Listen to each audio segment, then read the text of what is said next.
कक्षा 9 विषय हिंदी अनुपूरक ग्रंथ कृतिका में मेरे संग की औरतें, लेखिका का नाम है मृदुला गर्ग, पढ़ाना है। इसका पहले सारांश समझा देते हैं।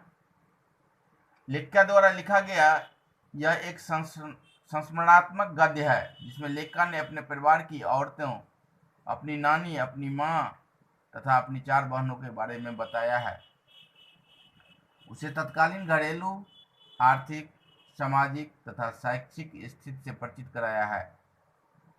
लेखिका अपनी नानी के बारे में कहती है कि वह अपनी नानी को नहीं देख सकी थी क्योंकि उनकी मृत्यु उनकी माँ की शादी से पहले हो गई थी।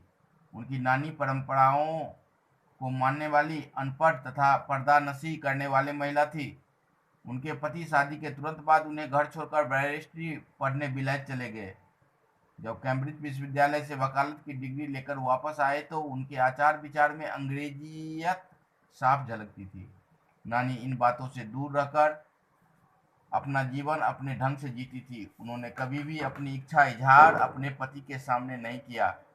अपनी मृत्यु निकट जानकर उन्होंने अपने पति के स्वतंत्रता सेनानी मित्र प्यारेलाल शर्मा को बुलाकर कहा कि उनकी बेटी का रिश्ता अपने जैसे किसी स्वतंत्रता सेनानी के परिवार से करा दे। उनकी इच्छानुसार लेखिका की मां का विवाह आजादी के आंदोलन में भाग लेने वाला एक होनहार लड़के से किया गया। इस कारण उन्हें सादा जीना पड़ा। वे रात में जाकर खादी की साड़ी बांधने का अभ्यास करती। वैसे भी लेखिका की मां कमजोर शरीर की थी। वे घर में किताबें पढ़ती, साहित्यिक चर्चा करती, संगीत सुनती। एक तो मां झूठ नहीं बोलती थी, दूसरे लोगों की गोपनीय बातें अपने तक सीमित रखती थी। इस कारण उनका घर और बाहर दोनों जगह सम्मान हुआ। ऐसी ही लेखिका की परदादी थी जो सदैव लीक से हटकर काम करती थी। वे फालतू सामान एकत्र करने के बजाय उन्हें दान में दे दिया करती थी। उन्होंने अपनी बहू के गर्भवती होने पर मंदिर में भगवान से लड़की पैदा होने की मन्नत मांगी और यह बात सभी को बता दी। उनकी बार बार की मन्नत से भगवान ने अफरा तफरी में आकर एक के बाद एक 5 कन्या उतार दी और बेटा केवल एक।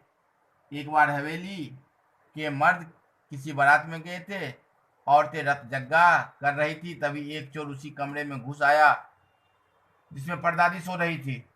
कुछ आहट होते ही परदादी की आंखें खुल गई। चोर डर गया। तभी परदादी ने चोर से पानी लाने को कहा।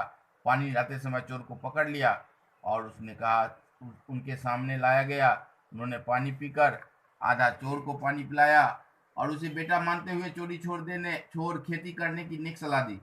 उनकी सलाह मानकर चोर ने चोरी करना छोड़ दिया और खेती करने लगा। 15 अगस्त 1947 को देश में जब आज़ादी का जश्न मनाया जा रहा था तब लेखिका को टाइफाइड बुखार था। डॉक्टर की सलाह के कारण वह बाहर न जा सकी। उनके पिता ने उसे ब्रदर्स कारामजोब नामक उपन्यास दिया जिसके कई अंशों को लेखिका ने बार बार पढ़ा।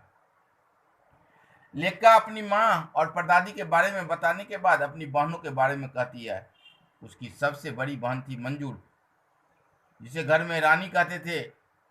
उसने शादी के समय मंजूर भगत नाम से लिखना शुरू किया। दूसरे नंबर की बहन ने शादी के बाद मृदुला गर्ग नाम से लिखना शुरू किया। उसके बाद 2 बहनें रेणु और चित्रा लेखन कार्य से बची रही। सबसे छोटी बहन अचला अंग्रेजी में लिखने लगी तथा भाई राजीव हिंदी में लिखने लगा। उनकी तीसरी बहन रेणु बीए नहीं करना चाहती थी, परंतु पिताजी और घर वालों का मन रखने के लिए उसने किसी तरह बीए कर लिया। उनकी बहन रेणु स्वयं कम दूसरों को पढ़ाने में ज़्यादा रुचि रखती थी।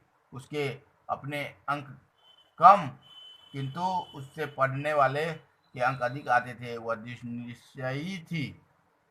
उसने अपनी पसंद के लड़के से ही शादी की। सबसे छोटी बहन अचला ने पत्रकारिता में प्रवेश लिया और पिताजी की पसंद से शादी कर ली। बाद में वह लेखन कार्य में भी संलग्न हो गए।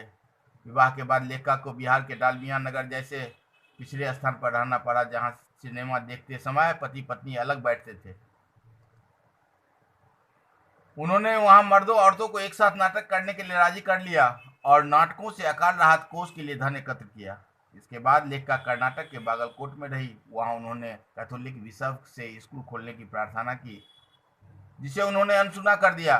बाद में अनेक लोगों की मदद से उन्होंने अंग्रेजी, हिंदी, कन्नड़ सिखाने वाला स्कूल खोला तथा स्कूल को कर्नाटक सरकार से मान्यता भी दिलवाई। लेखिका सोचती थी कि शहर में अकेले मंजिल की ओर बढ़ते जाने का कुछ मजा ही और है। इस पर पाठ का सारांश यही है।